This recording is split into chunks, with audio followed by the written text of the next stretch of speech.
chapter opens with Zhou Chen arriving at what appears to be a high school building, but something feels immediately off. Zhou Chen looks around, confused, and thinks to himself, "What's going on? Why does this look like an abandoned factory?" The place is desolate, run down, and eerie, not what you'd expect from a school at all. But before he can process it further, someone calls out to him. "Hey, you're Zhou Chen, right?" A tall, casually dressed man with a friendly energy waves Zhou Chen over enthusiastically. He explains that when Zhou Chen didn't show up on time, he figured he might have gotten lost, so he came to find him. Then he drops an important detail. "Being responsible for the advanced class means I'm spread pretty thin. Sorry if I've overlooked anything, okay?" Zhou Chen asks the obvious question, "Does the advanced class not have other teachers?" The man confirms, he's the only teacher for the advanced class. No one else bothered. He also casually mentions that enrollment has been declining since the first year, and the quality of the advanced class students also dropping. As they walk inside, the teacher paints a bleak picture. "We are the innermost area for advanced combat training." But then he admits, the other factions have left this place in disgrace. The school is in massive decline. Nobody cares about it anymore. However, the teacher quickly reassures Zhou Chen. "But don't worry, a friend's camel is still bigger than a horse. I promise this place won't disappoint you." A classic line, basically saying even a shabby thing can be valuable if you use it right. Then, with a welcoming gesture, he says, "Zhou Chen, welcome to the advanced class. We're in free training right now. Let me introduce you to everyone." They enter the facility, and Zhou Chen immediately notices the contrast. Despite the school being a wreck on the outside, the advanced class training area is actually impressive, filled with equipment, punching bags, and a serious atmosphere. Zhou Chen observes internally, "This is the advanced class training facility. It's like a professional dojo, but the building conditions are nothing." Then he notices the students. They have cold, sharp eyes. The atmosphere is intense and competitive. The teacher calls everyone together. "Everyone gather up! Let me introduce your new classmate." The teacher introduces Zhou Chen to the group. "This is Zhou Chen. He's joining us late, but the advanced class only cares about strength, so Zhou Chen must be something special." Immediately, the tension rises. One big, muscular student, clearly the dominant figure of the class, speaks up with obvious doubt and hostility. "Strength? Doubtful." His friend tries to calm him. "Ma Hen Hao, watch your tone." But Ma Hen Hao doubles down. "Zhou Chen transferred through proper channels? No sparring records." The teacher steps in. "You'll get to spar with the advanced class soon enough." Ma Hen Hao responds with sharp eyes. "We'll see about that." Then Ma Hen Hao does something bold. He steps forward and makes it official. "I formally challenge Zhou Chen.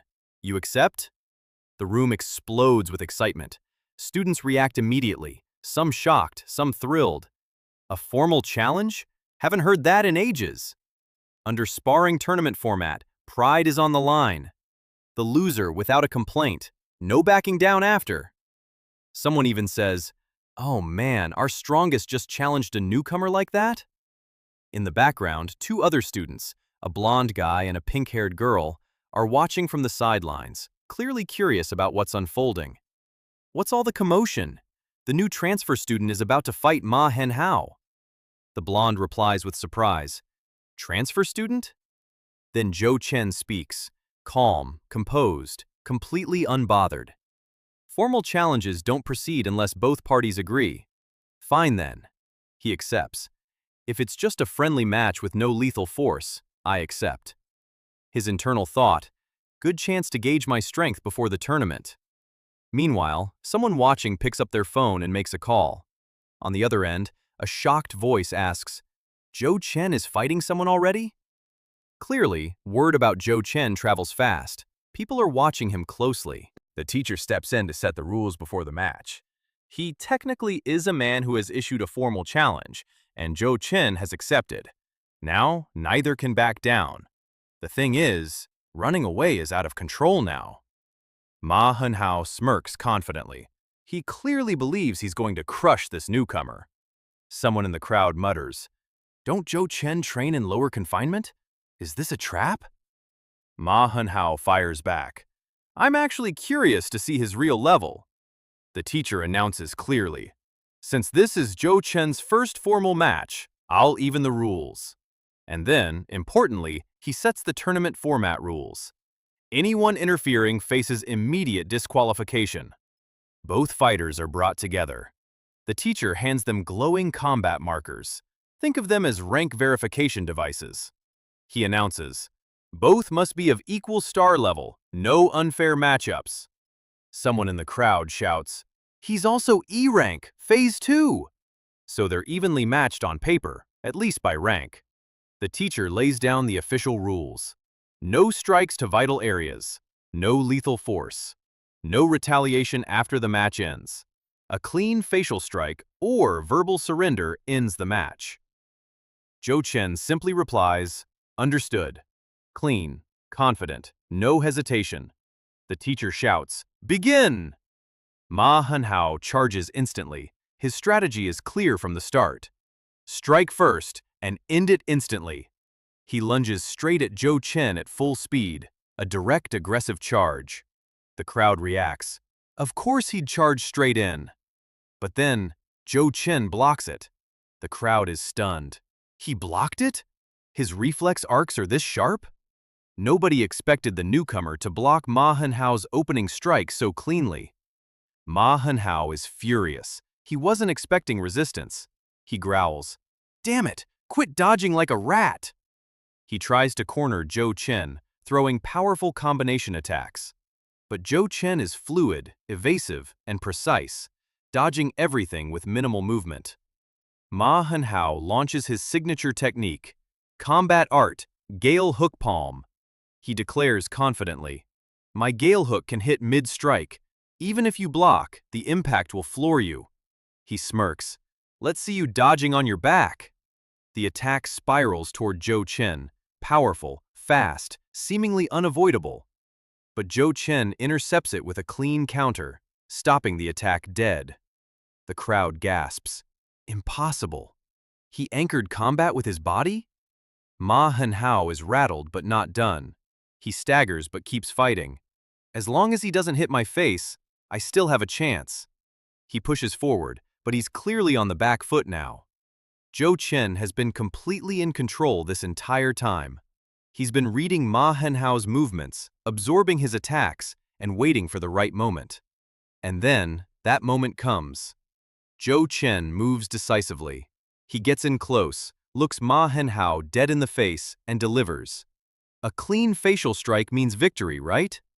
Zhou Chen lands a precise, controlled strike to Ma Hanhao's face. Ma Hanhao drops. The referee, the teacher, raises his hand and announces, winner, Zhou Chen! The room is dead silent for a moment. Then it erupts. Nobody expected this. The strongest student in the advanced class, the one who issued the challenge with full confidence, was just cleanly defeated by the transfer student in his very first fight. Zhou Chen stands there, calm, composed, not even breathing hard. The chapter picks up right where we left off. The dust has settled, and Ma Hanhao is sitting on the ground, completely shell-shocked. He mutters to himself in disbelief. I lost? The crowd around him is equally stunned. Students are whispering among themselves. No way, right? Hanhao lost just like that? I didn't even see what happened. That new guy is way too strong. Nobody can process it. Ma Hanhao, the guy who issued the formal challenge with total confidence, was taken down so cleanly that half the room didn't even catch the finishing move. Meanwhile, the teacher steps over to Zhou Chen with a satisfied look. The match ended quicker than I expected, but I had a feeling. Then he turns to Ma Hanhao. So you've got no complaints, right? Ma Hanhao, despite his pride, has no choice but to respect the outcome. He admits Zhou Chen had excellent technique, and honestly, he wasn't even sure where he went wrong. He keeps a clear head about it. The teacher, clearly impressed, wraps it up. Zhou Chen used great combat-type technique training. But my excellent teaching is what shaped him. We're both excellent. He's basically taking credit, which gets a few laughs, but the point stands. Zhou Chen performed brilliantly. Just as the excitement is settling, someone new walks in. A well-dressed, authoritative man, the principal, enters the training area. The teacher immediately perks up. "Well done!" Then the principal looks directly at Joe Chin. "Joe Chin, come out for a moment. I have something to tell you." This is unexpected. The principal personally coming down to speak with a student, especially a new transfer, is clearly not a regular thing. Meanwhile, off to the side, the blonde student, Shin Jiarui, and the pink-haired girl, An Naoxia, are watching everything unfold. Shin Jiarui says to An Naoxia, "Hey, did you see that? That transfer student is super strong." An Naoxia replies, "Yeah." Shin Jiarui then leans in with a knowing look. "Someone that powerful is going to become one of our underlings." An Naoxia rolls her eyes. "You're doing it again." Then she sighs and adds, "How it will feel. Being in the advanced class will get more attention. I'll just say that." She's clearly a bit more grounded than Shin Jiarui, who is already thinking about how to recruit Joe Chin. Joe Chin steps aside with the principal for a private conversation. The principal gets straight to the point, but in a warm, supportive way. "From now on, just focus on training. If you need anything, the school will help however it can." Joe Chin's mind immediately goes somewhere practical. He thinks to himself, "The principal seems to trust me now. Maybe I can ask him about making money." So Joe Chin asks directly, "Principal, do students hear and buy any techniques and make money quickly?" The principal looks a little caught off guard. "Make money?" He pauses, then says carefully, "At your age, you shouldn't worry about that yet. Focus on training. You'll have chances to earn big money in the future, right?"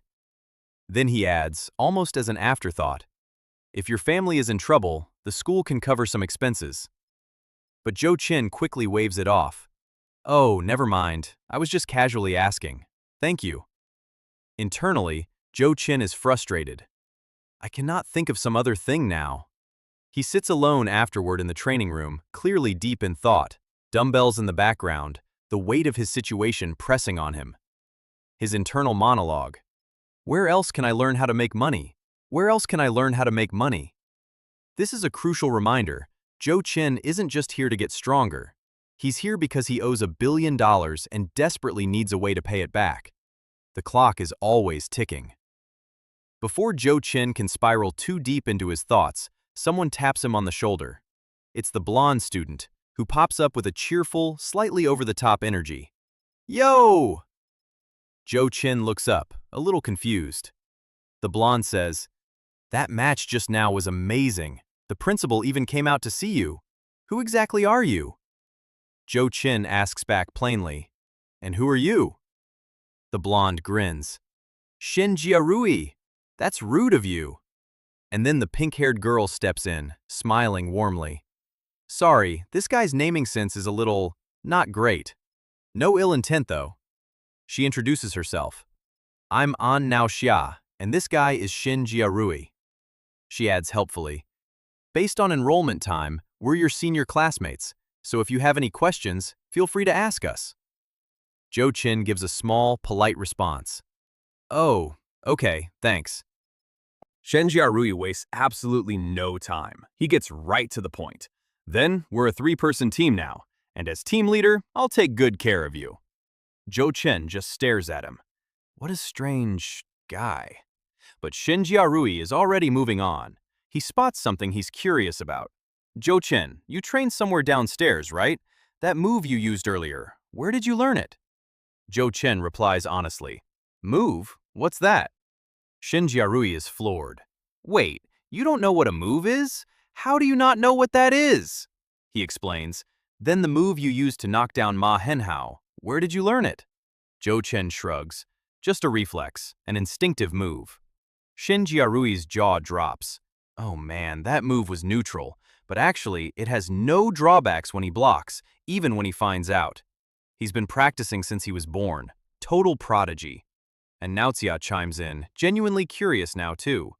Shin Jiarui launches into an explanation for Joe Chin, and honestly, for the audience too, about how the combat technique system works in this world. Combat techniques come from special combat tech schools. You can learn them via scrolls or by finding a teacher. There are special methods. He continues, Their effects and power vary depending on the master. Then he adds, there are also many different types of combat tech. Some people specialize in certain styles, routes, and methods. Zhou Chen is absorbing all of this quietly.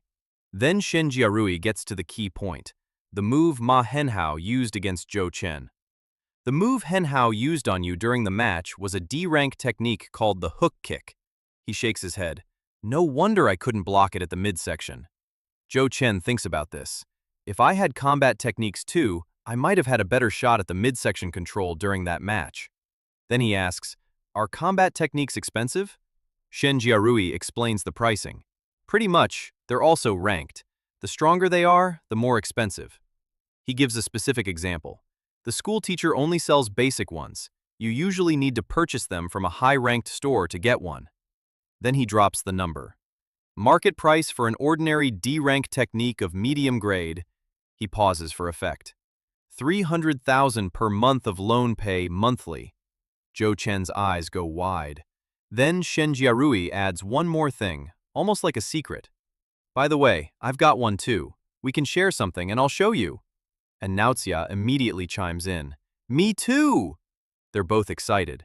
And then Shen Jiarui mentions something else. They just joined the strongest class. Everyone must already be 800,001 student. Zhou Chen is silently processing. The numbers are staggering for someone in his situation. Then Shen Jiarui adds, I heard joining the strongest class as a new student means you also need to be as good now. Zhou Chen has been quietly thinking this whole time. He asks Shen Jiarui a straightforward question. If I want to buy a technique but don't have money, is there a quick way to earn more? Shen Jiarui thinks for a second, then says casually, any method? I don't mind. Zhou Chen pushes, any method? No rules?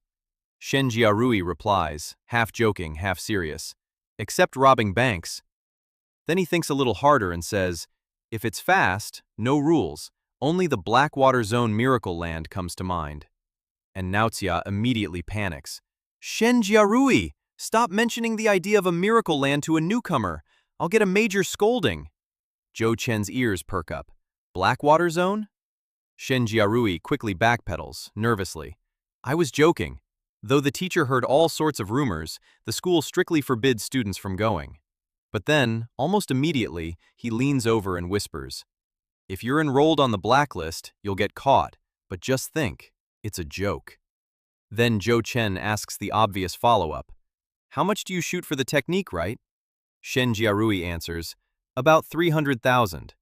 Both Shen Jiarui and Naoxia react with absolute shock. 300,000? That much? Then Zhou Chen sits quietly with a serious expression, doing the math in his head. Shen Jiarui mutters under his breath, 300,000, not enough balance. And Naoxia adds, I'm broke too. Everyone is broke. Classic. But Zhou Chen's mind is already elsewhere. He's thinking about the Blackwater Zone, the forbidden miracle land that Shen Jiarui mentioned. His internal thought, Blackwater Zone. Someone there calls for promising managers. I'll check it out after school. A plan is forming. The scene cuts to nighttime. We see the sign. Blackwater Road. Glowing street signs, dark alleys, an urban but mysterious atmosphere. This is clearly not a safe neighborhood. Zhou Chen arrives at the location, having already changed out of his school uniform. Smart move so nobody recognizes him. He checks his navigation. Navigation says Blackwater Zone is right here. He notes, not far from home, just a few minutes by car. He's changed his clothes strategically. I changed out of my school uniform. Shouldn't be easy to recognize me, right? His companion, likely the system or a spirit entity, asks, Boss, what do you think is inside this place? Zhou Chen peers into the darkness, then notices something odd. Is that guy not here? He's looking for someone, a contact perhaps, but the person isn't there yet. He doesn't let it stop him, though. He reasons with himself. Whatever. The guide probably wasn't very high level. I'll be fine alone. He also reassures himself about his strength. I'm at tier 4 power now. Even if something happens, I can escape. But he still feels the strangeness of the place. Still, this place looks like it's been abandoned for ages. And yet he wonders, Is there really a miracle land here? Zhou Chen moves carefully through the area. He notices something. Someone's been walking around here recently. Fresh footprints. Someone was definitely here. Then he spots it. A secret passage. A door. It's hidden, old-looking, but clearly there, faintly glowing at the edges. A mysterious entrance that doesn't belong in a regular alleyway. Zhou Chen stares at it. A secret passage? His instincts tell him this is it. He pushes forward, intrigued. He steps through. And on the other side, inside the passage, there are shadowy figures already present. Dark silhouettes with glowing eyes lurking in the darkness. Zhou Chen doesn't flinch. He walks deeper. Then he steps out the other side. And what he sees stops him in his tracks. Zhou Chen stands at the edge of something breathtaking. A sprawling, glowing cityscape. Neon lights, floating energy, an entire hidden world that exists beneath or beyond the normal city. It's vibrant, alive, and completely otherworldly. Zhou Chen looks out at it all, wide-eyed, and says, "So this is the Miracle Land, Blackwater Zone." The chapter ends here, on this stunning reveal of the hidden world Zhou Chen has just entered. The chapter opens with Zhou Chen walking through the Blackwater Zone at night. The atmosphere is completely different from anything we've seen before. Dark alleys, dim lighting, shady characters lurking around. This is clearly a place that operates outside normal society's rules. Zhou Chen walks carefully, taking everything in. He's thinking to himself, trying to understand the layout and what kind of place this actually is. Then, two rough-looking men spot him. One of them calls out, "Hey kid, what are you doing here? You lost?" Zhou Chen stays calm and replies simply that he's just looking around. The men exchange glances. Something about this young guy walking alone into the Blackwater Zone at night doesn't sit right with them. They start moving toward him, clearly with bad intentions. One of them mutters, "A kid walking alone here at night, he's either very brave or very stupid."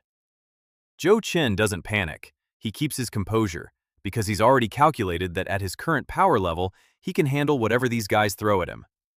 The tension builds as the men close in. One of the thugs grabs Zhou Chen by the collar, getting right in his face. He growls, "You really think you can just walk around here alone?" Zhou Chen stares at him flatly, completely unbothered. The thug is clearly trying to intimidate him, but Zhou Chen doesn't flinch even slightly. His eyes are steady, his expression cold. Then, flash! A burst of energy erupts. The scene goes bright for a moment. The thugs stumble back, shocked. Something just happened that they didn't expect. Zhou Chen made a move, fast and precise, and now they're the ones on the back foot. One of them yells, "What? What just?" Another shouts, "Run!" And just like that, the thugs scatter.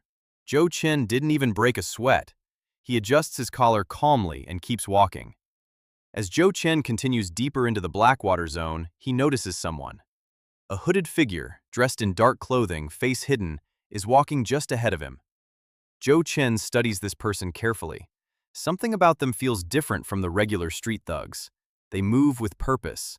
He decides to follow at a distance. The figure seems aware of being followed but doesn't run. Instead, they slow down slightly, almost as if inviting Zhou Chen to catch up. Zhou Chen gets closer and calls out. The figure stops. There's a brief, tense exchange. Zhou Chen asks about the Miracle Land. He wants to know more about how this place works, what's inside, and most importantly, how to make money here. The hooded figure listens quietly, then pulls something out. They hand Zhou Chen what appears to be a small card or token, something that grants access or identification within the Blackwater Zone. The figure says quietly, "You'll need this. Don't lose it." Then they add, almost as a warning, "I can enter pretty much anywhere. You should go to the right place." Zhou Chen takes the item and nods. The figure then says, "I have my own plans. Just focus on yourself." Zhou Chen responds, "I don't need guidance. I'll figure it out." The hooded figure gives a small nod, and they part ways. But this interaction leaves a clear impression. This mysterious person knows far more about the Blackwater Zone than they let on, and they may become important later. Following the token and his own instincts, Zhou Chen navigates deeper into the Blackwater zone. He arrives at what is clearly the main attraction of this area. A large, enclosed fighting arena, an underground combat pit, packed with spectators. People are crowded around, cheering, shouting, placing bets. The energy is electric and chaotic. Inside the cage, a brutal fight is already in progress. Two fighters are going at it hard. The crowd is absolutely losing their minds. Kill him! Finish it! Zhou Chen watches quietly from the edge of the crowd. He observes, this is all underground combat? Completely unregulated. An older, well-dressed man standing nearby notices Zhou Chen watching. He has the look of someone who organizes or manages these fights. Calm, sharp-eyed, clearly the person in charge. He glances at Zhou Chen and says smoothly, "What do you think? Interesting, right?" Zhou Chen doesn't respond immediately. He's watching the fight, studying the fighter's techniques, assessing the level of combat. The man continues, "That guy in there continues from when many more come to participate. It's all just sport." Then he gestures toward a large board on the wall. It displays a number in bold. Total prize pool, 434,146. Zhou Chen's eyes lock onto that number. The man smiles knowingly. "Not bad for one night, right?" Then with a casual but loaded tone, "And the prize, just for one fight." Zhou Chen says nothing, but his expression shifts slightly. He's doing the math.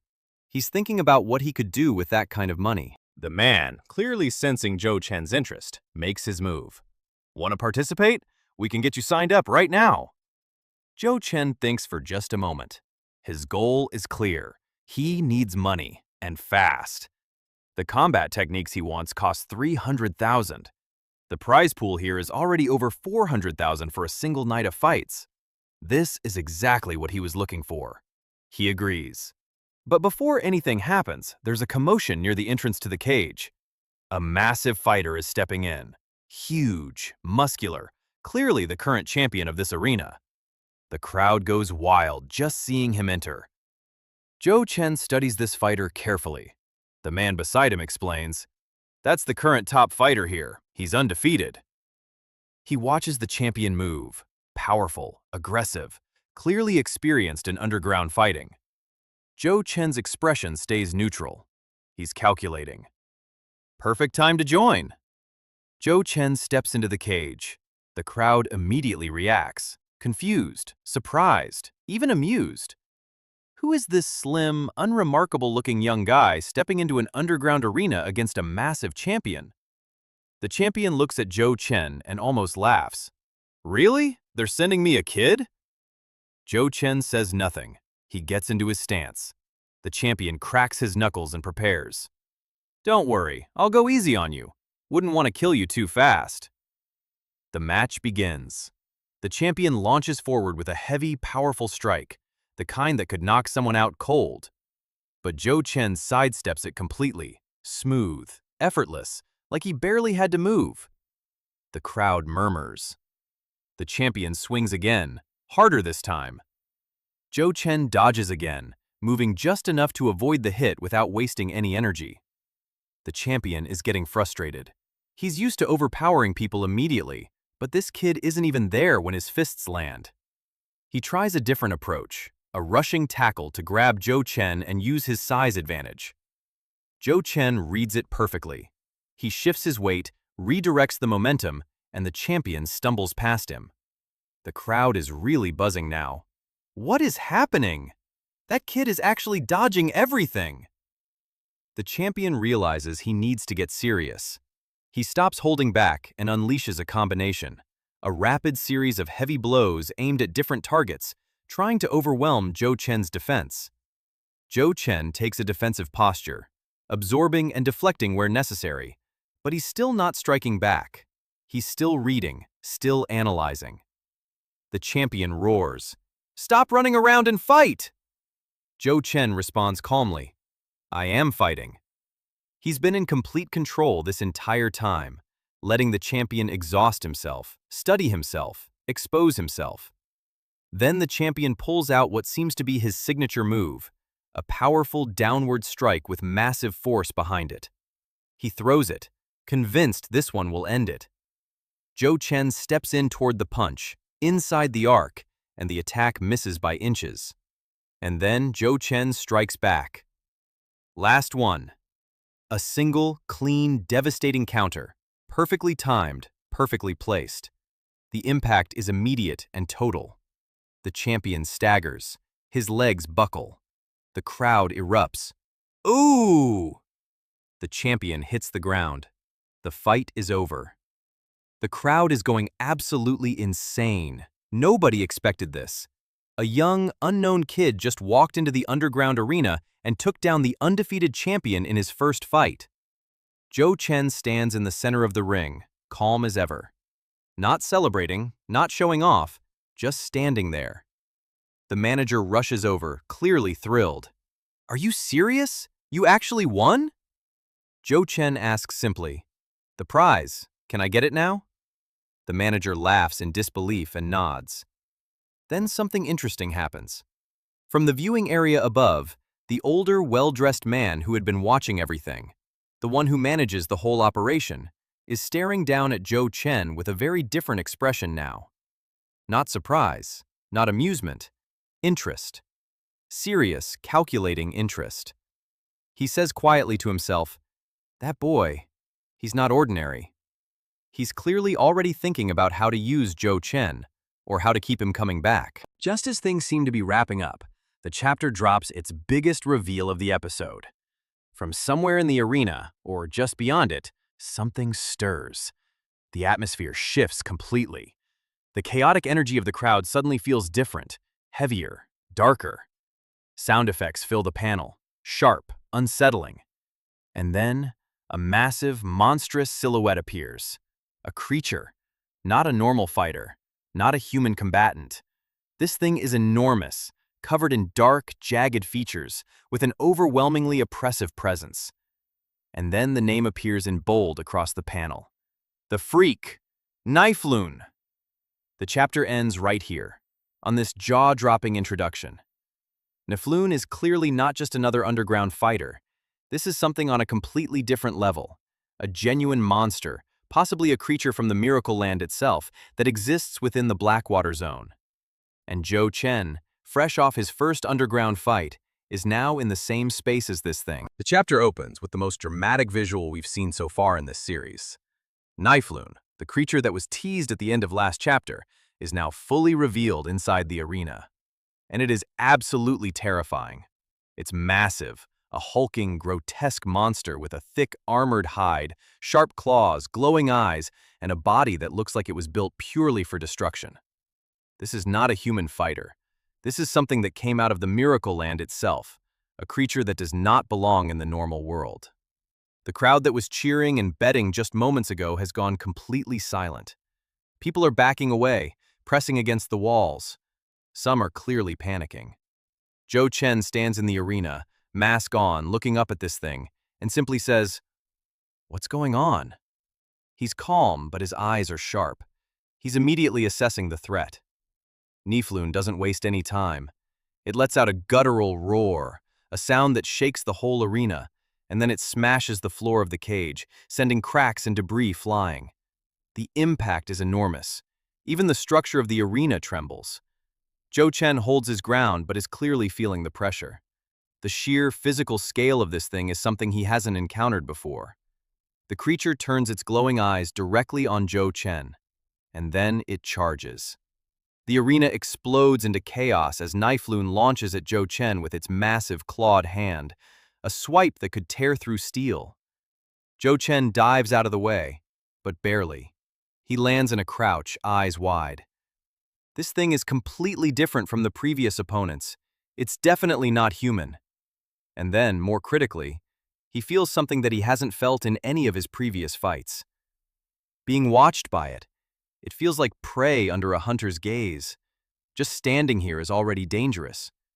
His instincts are screaming at him. This isn't a fight. This is survival. Cut to the sidelines of the arena. The mysterious hooded figure from last chapter, the one who gave Zhou Chen the access token, is watching everything unfold from a hidden vantage point. Their expression is troubled. They mutter, Why is something like this here? Then they assess the situation. This is way beyond Zhou Chen's level. With my ability, I should be able to get him out safely. But then they pause. A conflict. But that'll expose my position, and the plan will definitely be discovered. They look down at Zhou Chen in the arena, clearly torn between protecting him and protecting their own mission.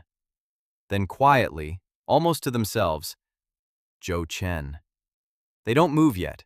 They're watching, waiting, hoping Zhou Chen can somehow handle this on his own. But the worry is real. Back in the arena, Zhou Chen is moving constantly, keeping distance, staying out of Knife Lun's reach. As he dodges and repositions, his mind is working rapidly. Damn it, boy. Is this thing not around at a time like this? He's frustrated, clearly wishing he had backup or better information about what this thing is. But then he shifts into pure analytical mode. This one is different from the previous opponents. The way it moves, the way it watches me. It's definitely not normal. He observes Knife Lun's attack patterns carefully. Being watched by it feels like prey under a hunter's gaze. Just standing here is already dangerous. And his most critical realization. My instincts are telling me this thing is genuinely dangerous. Zhou Chen has fought humans before. People with training, with technique, with predictable patterns. But Knife Lun operates on pure predatory instinct. There's no technique to read here. There's no pattern to predict. This creature just wants to kill. Knife Lun launches another attack, faster this time. Its clawed hand shoots forward with terrifying speed. Zhou Chen reacts, but not fast enough to fully dodge. The claws graze him, leaving visible cuts across his body. Blood appears. Zhou Chen stumbles but recovers immediately. He looks at the wound, processing it. Then he says to himself, "So fast." And then the chilling follow-up thought. If I wasn't scarred on reflex, I'd be dead already. That's the reality check of this fight. Zhou Chen isn't dominating here. He's barely surviving. If his reflexes had been even slightly slower, those claws would have gone all the way through him. He straightens up, mask still on, eyes blazing. It really wants to kill me. Pause. I can't hold back. This is the moment. Zhou Chen shifts gears completely, from observation mode into full combat intent. Zhou Chen stops running. He plants his feet and faces Knife Lun directly. Knife Lun roars and charges again. A full-force rush. The impact when they collide is explosive. Zhou Chen takes the hit, and it sends him sliding backward across the arena floor. He grits through it. Ugh, so strong! Then his internal decision. This guy is too dangerous. I need to end this quickly. And then, he does something we haven't fully seen before. He activates his ability, Leverage, and his power level surges. E2 level to E4 level. His energy spikes dramatically. The visual shift is immediate. Lightning-like energy crackles around him. His eyes glow with intensity, and the whole atmosphere of the fight changes. The crowd watching from outside the arena, those who haven't fled, can feel the difference. Zhou Chen launches at Knife Lun, now moving at a completely different speed. The exchange is explosive. Zhou Chen unleashes a combination of strikes, fast, precise, using his leverage-boosted power to overwhelm Knife Lun's defenses. He lands solid hits, and Knife Lun actually staggers. But then comes the problem. Zhou Chen stands back and assesses what just happened. Did I take it down? No. Knife Lun gets back up, scratched and damaged, but far from defeated. Zhou Chen stares. No way! My strongest attack had no effect on it at all! And then he identifies the problem. Its skin is thick and its claws are sharp. Close combat puts me at a disadvantage. He's hitting this thing with everything he has, but its hide is so dense that his bare-handed strikes can't do enough damage. Every time he gets close, he's also at risk of those deadly claws. He needs to change his approach. Then his eyes scan the arena, and he spots something. A weapon. Somewhere in the arena, a long, sharp implement, like a spike or a broken piece of the cage structure. His eyes lock onto it. I need a weapon! Zhou Chen makes his move. He dashes toward the weapon, using his speed advantage to get there before Knifelin can cut him off. Knifelin lunges after him, swiping with its massive claws.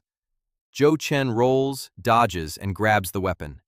He holds it up, a long, pointed implement, and immediately feels the difference in his options. He tests it, makes a quick jab, and lands a hit on Knifelin's arm. Got one! The weapon penetrates where his fists couldn't. Knifelin actually reacts to the pain. It's not immune to being pierced. But Knifelin is furious now. It roars and throws itself at Zhou Chen with even more aggression than before. Zhou Chen raises the weapon and shouts, "Die!" He drives it forward, a powerful thrust aimed directly at Knifelin. The creature takes the hit, but it doesn't go down. It stumbles, looks damaged, but it's still standing. And now, it's even angrier. Knifelin pulls out something unexpected. It opens its grotesque mouth wide and releases a burst of gas or mist from within its body. The mist spreads across the arena rapidly, obscuring visibility. Zhou Chen covers his face instinctively. Ugh, too tough, but at least it can be hurt. He tries to assess the mist. Is this poisonous gas? He analyzes it carefully, then determines, no, just regular mist. Not poison. But it's still a major problem, because now he can't see anything. Knifelin is somewhere in that mist, and it knows exactly where Zhou Chen is. The creature goes quiet, using the cover of the mist to close in silently, like a predator stalking prey in fog. Zhou Chen can hear movement, but can't pinpoint it. He mutters, "It's using the mist to wear me down. It's scared I'll find a weakness, so it's not making any big moves." He's right. Knifelin is being tactical now. It's waiting for the right moment to strike from the mist. Zhou Chen keeps the weapon up, turning slowly, listening hard. He reasons through it. Even if it can survive the attack once, the leverage time is running out. I can't let it drag out. I have to finish this now. The clock is ticking on his power boost. He has to find and hit Knifelin before his leverage buff expires. Zhou Chen stops moving. He closes his eyes for just a moment, and then opens them. His eyes shift. They turn a glowing electric blue. He speaks to himself firmly. Stay calm. Don't be afraid. Focus every sense. And then, with absolute conviction, focus! This is a key moment.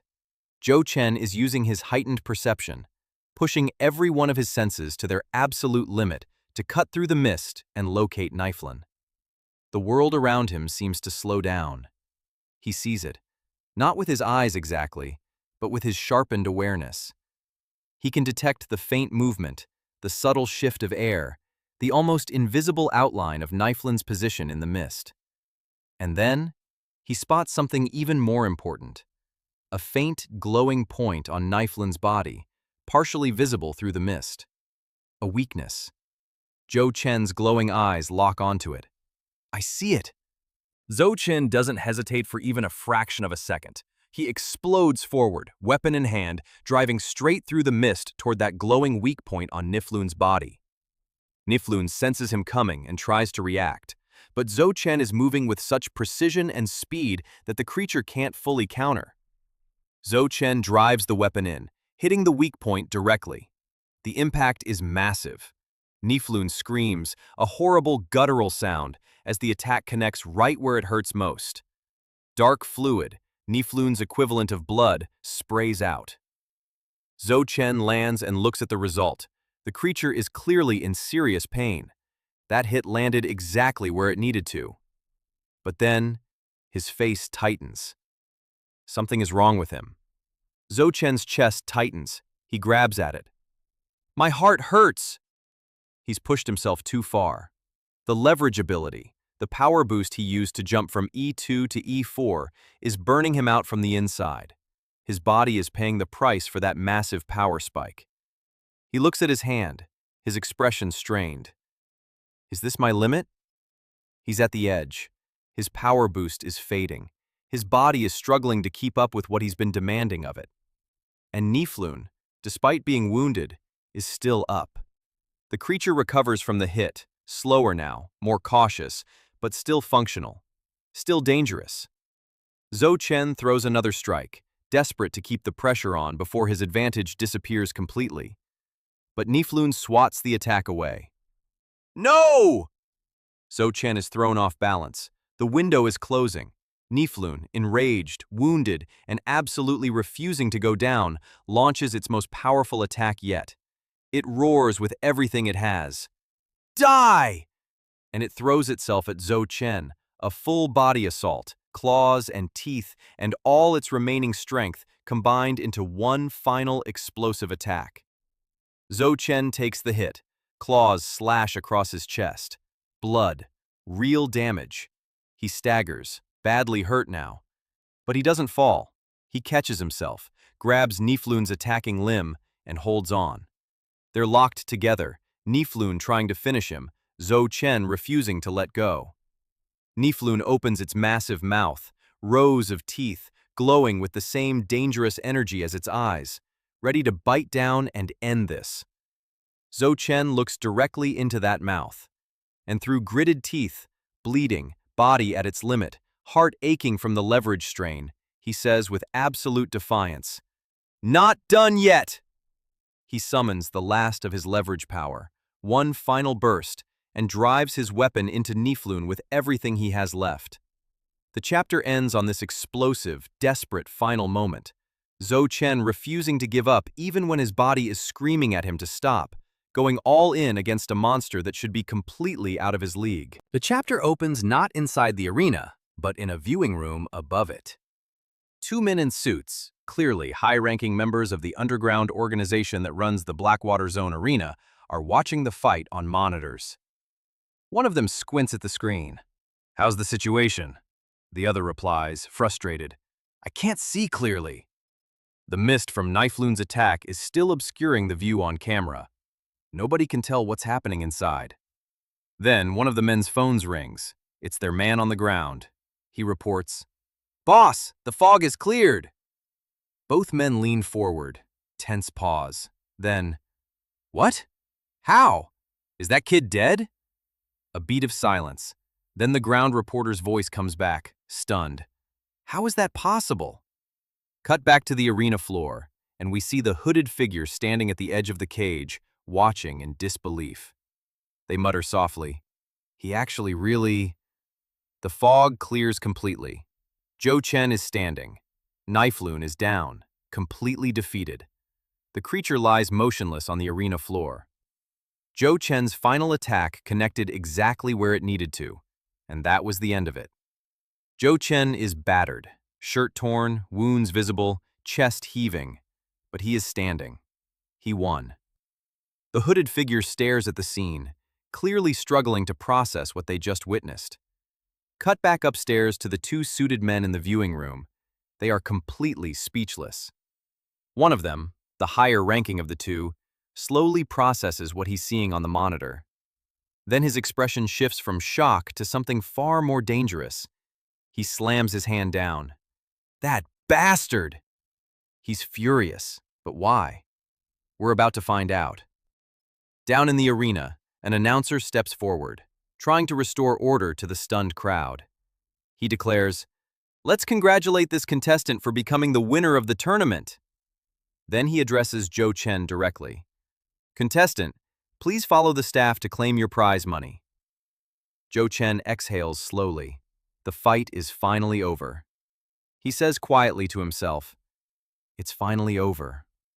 He follows the staff member backstage, away from the arena floor, through a corridor, and into a private room. Zhou Chen is led into a back room, the arena backstage, and there on a table, a briefcase is opened.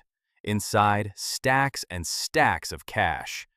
The staff member announces formally, "Here's the prize money." Then he states the total amount, a total of 510,000 G. Zhou Chen stares at it. This is real money, more than he's ever had access to. More than enough to buy the combat technique he was looking at earlier. More than enough to start making a real dent in his debt. He reaches out to take it, and then, "Hold it!" The door opens. The large, powerful-looking man who manages the underground arena, the boss of the whole operation, walks in. He looks at Joe Chen, and his expression is not friendly. He says, smoothly but with clear threat underneath, "I've changed my mind." Joe Chen goes still. The boss lays out his new terms. "Become our contracted fighter. Compete according to my arrangements, and you can keep this 510,000 G." He pauses for effect. "Or you can take 10,000 G and leave right now." The offer is essentially, work for me permanently under my control and get what you earned, or take a tiny fraction and walk away. It's not really an offer, it's a trap with two doors. Joe Chen looks at him calmly. "What do you mean by that?" The boss leans in, dropping all pretense of politeness now. "All my contracted fighters ran away, and you killed my man. I paid a fortune for him. You broke the agreement. You have to compensate me for my losses." Joe Chen responds with quiet precision. "You never said anything about extra matches. If I remember correctly, before I entered, you told me this." Joe Chen isn't backing down. He's been listening and remembering everything from the moment he stepped into this arena. He continues laying out what he remembers from the original agreement. No questions about identity. Signing the agreement means you automatically sign the life and death agreement. Then he quotes the key clause back at the boss. "Killing the opponent or being killed on stage carries no responsibility." He finishes with the most important point. Whether or not to kill the opponent is entirely up to the fighter, right? The boss stares at him, caught. Joe Chen has just used the boss's own rules against him. Everything Joe Chen did was technically within the agreement they signed. He killed Knifelin because Knifelin was trying to kill him. The boss has no legal ground to stand on, even by underground arena standards. Joe Chen then states his position clearly and absolutely. So, 510,000 G, not a single coin less. The atmosphere in the room instantly changes. The boss's expression goes from controlled anger to outright fury. He's being publicly outsmarted and outmaneuvered by a teenager in his own operation. The boss snaps. He pulls out a gun, pointing it directly at Joe Chen. He snarls, "Who the hell do you think you are? What are you to bargain with me?" Then the threat. "You think you can walk out of here?" Joe Chen looks at the gun. Then he looks at the man holding it, and he says, completely calm, "You think you can stop me if I want to leave?" He moves. Before the boss can react, crack! Joe Chen deflects the gun hand with a sharp, precise strike. The weapon is knocked aside. The shot goes wild, hitting the wall. The boss screams in pain. "Ah!" Then he roars to his guards waiting outside. "Kill him! Get him for me!" The door bursts open. A full squad of armed guards floods into the room, guns drawn, surrounding Joe Chen on all sides. Joe Chen stands in the middle of them all, surrounded, and lets out a slow sigh. Not panic, not fear, just quiet resignation, like this is mildly inconvenient. Joe Chen moves, and it is absolute chaos. He tears through the guards with explosive speed, disarming them, striking them down, using the confined space of the backstage room to his advantage. He's moving faster than the guards can track, and his precision is sharp even in his wounded state. Guards go down one after another, but Joe Chen is also paying a price. His body is still damaged from the Knifelin fight. Every big movement costs him. His chest is hurting. His wounds are open. He fights through it, breaking free of the initial ambush in the room and pushing toward the exit. The boss is screaming orders, sending more men after him. Joe Chen runs, moving through the backstage corridors of the arena, looking for a way out. Meanwhile, something happens outside. From somewhere up high, someone leaps from the roof and lands in the middle of the pursuing guards outside the building. The guards scatter and shout, "Gun grips! Coming from where Joe Chen went!" One of the confused guards yells, "What is that flying above?" Another shouts, "So out the top, jumping down from that high!" The hooded figure, watching from their position, sees this and murmurs to themselves, "Could it be?" This mysterious person who jumped from the roof to create a distraction, drawing the guards' attention away from Joe Chen's escape route, is clearly acting to help Joe Chen. But who are they? We still don't know for certain. What we do know is that because of this distraction, Joe Chen gets a critical window to move. The chase continues. A guard fires at Joe Chen directly, a point-blank shot. Joe Chen reacts, deflecting or dodging the shot at the last possible second, the bullet grazing past him. Then he retaliates, a powerful strike that sends the guard crashing down hard. Another guard opens fire, and Joe Chen moves through it, taking the fight to them physically rather than trying to outrun the bullets. One guard gets hit with a devastating blow, sent crashing through a wall or down a staircase. Another commentator in the chaos shouts, "He's down! Stairs! After him!" Joe Chen is bleeding, hurting, but moving, pushing through this entire organization's security force on his own while already wounded from the Niflun fight. This is incredible endurance. Joe Chen bursts out into the dark alleyways surrounding the arena. He's running hard, the organization's men still in pursuit behind him. He thinks to himself as he runs, "Not good. People to block the back streets and exits."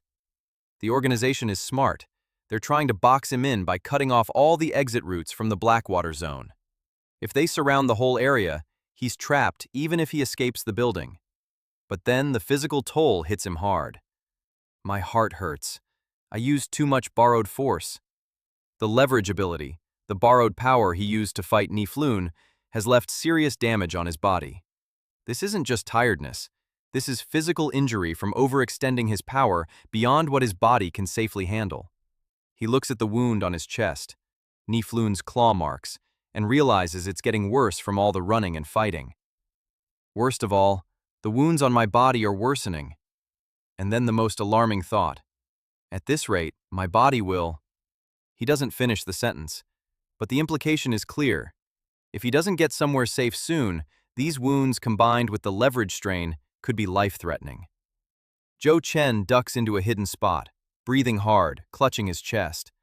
Behind him, he can hear the organization's guards searching. "Hey! He's not here! Search this way! He must have gone to the back door! You guys search over there!" They're splitting up, covering all routes. The net is closing. Then, someone appears beside Joe Chen in the shadows, the hooded figure. They speak quietly but urgently. "Safe now."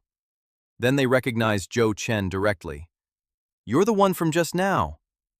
Joe Chen looks at them, exhausted, wounded, barely holding together. The hooded figure says, "Save your strength. I know a secret passage that can get you out safely." They gesture toward a hidden route. "Go straight through here and you'll get out." This is the moment the hooded figure finally acts directly, choosing to help Joe Chen over protecting their own cover. Whatever their mission is, they've decided Joe Chen's survival matters more right now.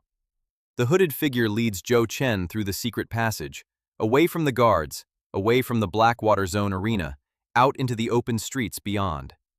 The guards continue searching behind them, voices fading as they move further away. "Leave before they surround the whole area!" They emerge somewhere safer, the sounds of pursuit growing distant. Joe Chen stops. He's out. He made it. He turns to the hooded figure, who is already beginning to withdraw again, pulling back into the shadows. Joe Chen looks at them for a moment. Then quietly, sincerely, "Thanks." Just one word. But it carries real weight coming from Joe Chen, someone who doesn't easily show vulnerability or gratitude. The hooded figure pauses briefly, then says simply, "Go quickly." And they separate. The figure disappears back into the night. The hooded figure, now alone, pulls out a phone and makes a call. On the other end, a voice answers. The hooded figure speaks quietly. "Hello, it's me." Then, referring to what they just witnessed, "Lin, you went to Blackwater District, right? I told you not to talk about that. I have something to tell you." Then the bombshell. "I found something unusual here." This phone call is massive. The hooded figure is reporting back to someone named Lin, or someone who knows Lin. They've been in the Blackwater Zone on a mission, gathering information, watching things. And Joe Chen's fight tonight, specifically his ability to defeat Niflun, has given them something important to report. Whatever they found, it's significant enough that they need to communicate it immediately. Joe Chen doesn't know about this call. He doesn't know that the hooded figure has been observing him carefully this whole time, or that his performance tonight just became a piece of information being passed up a chain somewhere. Cut to Joe Chen, now alone, having made it back to relative safety. He's moving through the night, but his body is rapidly deteriorating. He stumbles, catching himself against a wall. Then he hears something, or senses something, and flinches. His chest is in serious pain. He's pressing his hand against it, breathing hard. My heart hurts. He tries to push through. I can't hold on. He's gasping. Huff, huff, huff. He grits his teeth. Damn it. He's in real danger now. Not from enemies, but from his own body breaking down after everything he pushed it through tonight. The leverage overuse, the wounds from Knifeloon, the fight through the guards, it's all catching up to him at once. He forces himself to keep moving, because stopping here means being found, or worse, collapsing with no one around to help. The chapter ends with the most important panel of the whole chapter. A blue status screen appears, Joe Chen's current stats laid out clearly. Joe Chen. Star energy level, rank E level 2. Ability, borrowed force. 1 remaining wishes, 999. Remaining rewards, 0. Current period debt, minus 510,000. Total remaining debt, 100,318,912. Minus 510,000 equals 99,808,912. Let's break this down for everyone watching. Joe Chen started with a debt of $1 billion, an almost incomprehensible number.